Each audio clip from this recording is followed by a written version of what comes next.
Students, आज जो हमारा टॉपिक है ना वो है सॉल्युबिलिटी ऑफ गैसेस। कहाँ सुना है आप लोगों ने वर्ड सॉल्युबिलिटी ऑफ गैसेस? बिल्कुल सही है। आज हम पढ़ने वाले हैं हेनरीज लॉ।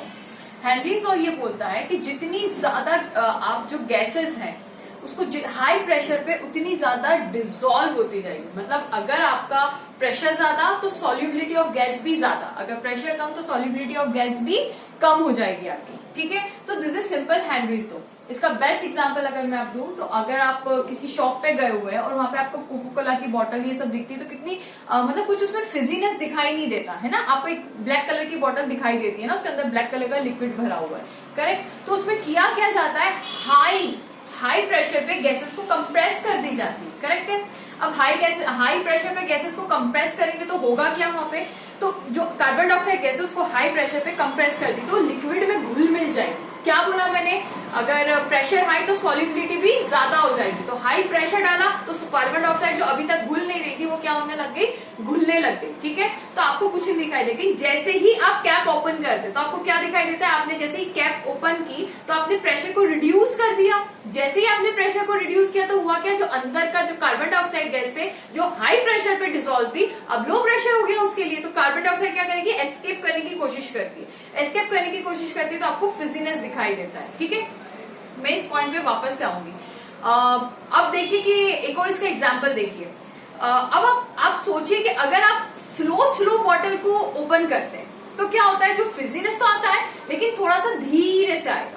लेकिन अगर आप फास्ट ओपन करेंगे तो फिजीनेस बहुत ऐसे आएगा, मतलब बहुत सारी चीजें गंदी हो जाएगी, मैसी हो जाएगी। तो हम जब ओपन करते हैं तो या तो हम बिल्कुल अच्छे से ओपन, बिल्कुल तेजी से ओपन करते हैं तो प्रेशर सडन चेंज होता है। सडन चेंज होता है तो कार्बन डाइऑक्साइड सडन एक्सपेंशन होता है, तो जिसकी वजह से काफी मैस हो जाता है। लेकिन अगर आप स्लोली करेंगे तो प्रेशर धीरे धीरे उसका रिड्यूस होगा तो क्या है, फिजीनेस तो आएगा लेकिन धीरे धीरे वो मैस नहीं होगी आपकी जगह। ठीक है, तो यही कहाँ काम आता है ये चीज। एक और इसका एग्जाम्पल कहाँ है हेनरीज लॉ का, हमारे पास स्कूबा डाइविंग। क्या होता है, जब कोई स्विमर होता है अगर आप 10 मीटर से बिलो जाते हैं तब ये सिग्निफिकेंट रोल प्ले करने लग जाता है। क्या एग्जाम्पल, फॉर एग्जाम्पल जब हम हवा में अभी जो हम सांस ले रहे हैं इसमें कितनी नाइट्रोजन है, 78% नाइट्रोजन है और 21% ऑक्सीजन। जाहिर सी बात है सारी गैसेस हमारे नोज से जा ही रही है ना। लेकिन अभी जो प्रेशर हमारे आसपास का है, लंग्स क्या कर रहे हैं, इतनी प्रेशर के अंदर नाइट्रोजन जो है वो डिसॉल्व नहीं हो रही है। तो what do you mean by dissolve, gas का डिसॉल्व होना क्या इंपॉर्टेंट है कि आपके लिए कोई लिक्विड होना चाहिए। किसी लिक्विड के अंदर जब कोई गैस को डालते हैं तब हम उसको बोलते हैं डिसॉल्व, है ना, उसको डिसॉल्व बोलते हैं वहां पे। ठीक है, तो हम किसी चीज को डिसॉल्व, गैसेस का इसको बोलते हैं डिसॉल्व करना। ठीक है, आपका जो गैसेस है उसको लिक्विड के अंदर, जैसे कोको कोला था लिक्विड था ना, उसके अंदर आपने कार्बन डाइऑक्साइड डिसॉल्व की, करेक्ट है। तो सॉल्युबिलिटी ऑफ गैसेस, सॉल्युबिलिटी का मतलब यही है कि आप सॉल्वेंट क्या लोगे, कोई लिक्विड लोगे, सॉल्वेंट आपका जनरली लिक्विड, और आप क्या करते हैं गैसेस को अंदर डालते, तो इसी को बोलते हैं सॉल्युबिलिटी। ठीक है, अब आप पानी में गए, पानी में क्या हमारे पास लिक्विड क्या चीज है, ब्लड, करेक्ट। पहले आप हवा में जब है तो ब्लड के अंदर जो हमारे नोज से हम नाइट्रोजन ले रहे हैं तो वो डिसॉल्व नहीं हो रही है ब्लड के अंदर, उसकी सॉल्युबिलिटी नहीं है। क्यों, क्योंकि प्रेशर इतना ज्यादा नहीं है। हाई प्रेशर पे गैसेस डिसॉल्व होना स्टार्ट हो जाती है। ठीक है, अब लेकिन 10 मीटर से जब आप बिलो जाएंगे तो ये सिग्निफिकेंट हो जाएगा। क्यों, क्योंकि जैसे जैसे आप नीचे जाते जाएंगे तो प्रेशर इंक्रीज होता जाएगा। हाइट इंक्रीज हुई तो प्रेशर भी इंक्रीज होगा, ρgs। ठीक है, हाइट के साथ प्रेशर इंक्रीज होता है। तो 10 मीटर के बाद क्या चीज होने लग जाएगी, प्रेशर बढ़ने लग जाएगा। तो प्रेशर बढ़ा तो जो नाइट्रोजन और ऑक्सीजन है वो अब क्या होगी, पहले खाली ऑक्सीजन जा रही थी ना, अब क्या होगा, नाइट्रोजन भी डिसॉल्व होना स्टार्ट हो जाएगी। कहाँ, blood is a solvent, nitrogen is a gas, solubility of gases, that's a Henry's law. ठीक है, तो प्रेशर इंक्रीज करने पे गैसेस का सॉल्युबिलिटी इंक्रीज हो जाएगा। तो नाइट्रोजन क्या है, आपके बॉडी के अंदर डिसॉल्व होना स्टार्ट हो रही है। अब अगर ये डिसॉल्व होना स्टार्ट हो गई तो अब क्या होगा कि नाइट्रोजन के जो बबल्स है वो ब्लड क्या करेगा, वो फ्लो नहीं होने देता। ठीक है, अब आपको क्या होगा, वो डिजीज को क्या बोलते हैं, जब पानी में अगर आपके पास नाइट्रोजन डिसॉल्व होनी स्टार्ट हो गई तो आपकी वो डिजीज क्या होती है, उसको बोलते हैं नाइट्रोजन नार्कोसिस। नाइट्रोजन नार्कोसिस एक ऐसी बीमारी है जिसके अंदर इंसान अपना कॉन्शियसनेस खो देता है। ठीक है, उसको सब कुछ अजीब सा दिखाई देता है, उसको है ना वो चीज दिखाई देती है जो एक्चुअली वहां पर प्रेजेंट भी नहीं है।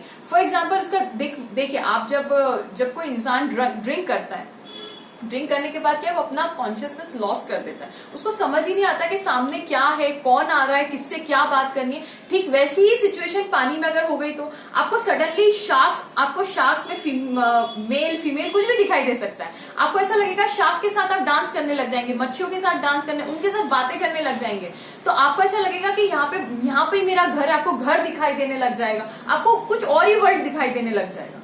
सो दैट्स मतलब आपने अपना कॉन्शियसनेस बिल्कुल लॉस कर दिया, तो इसको बोलते हैं नाइट्रोजन नार्कोसिस। तो इस प्रॉब्लम को सॉल्व करने के लिए जो स्कूबा डाइवर्स होते हैं उनके साथ क्या किया जाता है, उनको जो सिलेंडर दिया जाता है उसमें ऑक्सीजन के साथ साथ भरी जाती है हीलियम। अब आप कहेंगे मैं प्योर ऑक्सीजन भी तो डाल सकते थे, नहीं, उससे हो जाएगी ऑक्सीजन टॉक्सिसिटी, मतलब ऑक्सीजन जरूरत से ज्यादा ब्लड में घुल जाएगी, that's called the oxygen toxicity बोलते हैं उसको। ठीक है, तो अब हम क्या करेंगे, ऑक्सीजन के साथ हीलियम को डाल देते हैं। अब हीलियम क्या काम करते हैं, हीलियम के बहुत सारे एडवांटेज है। ठीक है, और ये कब तक, अगर ये एग्जाम में पूछा हुआ क्वेश्चन है, 10 मीटर से अगर आप देखेंगे तो सिग्निफिकेंट 10 मीटर से होता है अप टू 130 मीटर तक।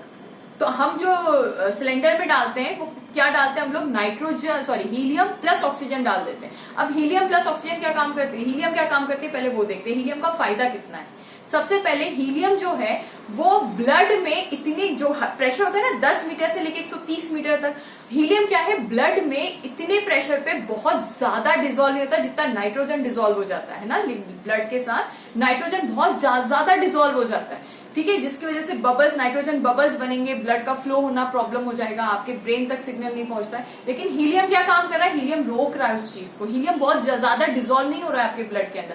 अगर हीलियम डिसॉल्व नहीं होगा ना आपके ब्लड के अंदर तो आपका कॉन्शियसनेस जो है आप लॉस नहीं करेंगे, आपको प्रॉब्लम नहीं होगी। ठीक है, डिसॉल्व होता है लेकिन बहुत ना के बराबर। ठीक है, अब दूसरी सिचुएशन देखिए, यहाँ पे आप 10 मीटर से नीचे गए, अब आपको ऊपर आना है।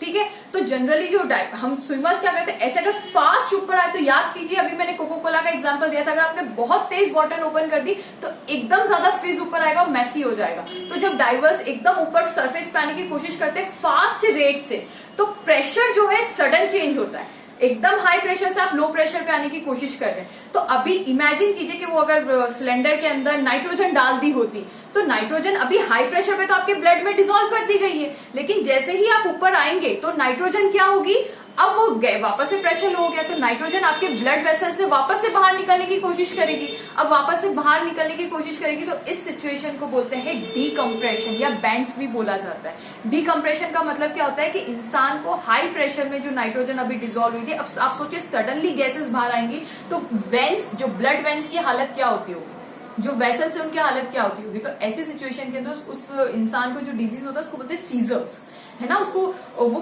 ऑफकोर्स कॉन्शियसनेस तो लॉस ही करेगा अपना। तो ऐसी सिचुएशन में इंसान को हॉस्पिटलाइज किया जाता है और डॉक्टर्स क्या करते हैं, उसको हाई प्रेशर के अंदर रखते हैं। हाई प्रेशर के अंदर क्यों रखा है, क्योंकि नाइट्रोजन ताकि ब्लड के अंदर घुली हुई रहे, और फिर क्या करते हैं वो लोग धीरे धीरे लो प्रेशर करते हैं। लो प्रेशर करेंगे तो धीरे धीरे नाइट्रोजन बाहर निकलेगी, जिसकी वजह से इंसान को जो सडन शॉक लगा था ना एकदम से बाहर आने का, तो धीरे धीरे अगर प्रेशर कम होगा तो नाइट्रोजन धीरे धीरे बाहर निकलेगी, तो इंसान इतना वो बीमार, मतलब एकदम से एस्मा अटैक ये सब नहीं आएगा। ठीक है, तो कहने की बात है कि प्रेशर लो तो सॉल्युबिलिटी ऑफ गैस लो, पर धीरे धीरे होना चाहिएगा, इसीलिए सरफेस पे आता है आए तो धीरे धीरे आना है। ठीक है, लेकिन ऐसा होता नहीं है। खैर, अब हीलियम के मैंने पहला एडवांटेज बताया कि ब्लड में डिसॉल्विबिलिटी उसकी इतनी ज्यादा नहीं होती इतने प्रेशर पे, तो आपका कॉन्शियसनेस लॉस नहीं होता। दूसरा क्या काम है कि जैसे जैसे आप नीचे जाते जाते हो ना ठंड बढ़ती जाती है, तो जो हीलियम गैस है वो वार्मनेस, मतलब थर्मल कंडक्टर का भी काम करती है, थोड़ा सा वार्मनेस भी प्रोवाइड करती है। ओके, अब इसका एक और एडवांटेज है, जो helium gas generally nitrogen gas से लाइटर होती है, तो आपकी जो बायंसी मेंटेन करने का काम है ना, आपकी जो बायंसी मेंटेन करने का काम है ना, ये वो भी करेगी। ठीक है, तो आपको बायंसी एक लिफ्ट मिलता रहेगा। Okay, so this is the solubility of the gases, और हमने हेनरीज लॉ समझा और हेनरीज लॉ का एग्जाम्पल समझा। तो होप आपको पसंद आया होगा। Please don't forget to like, subscribe and share my channel.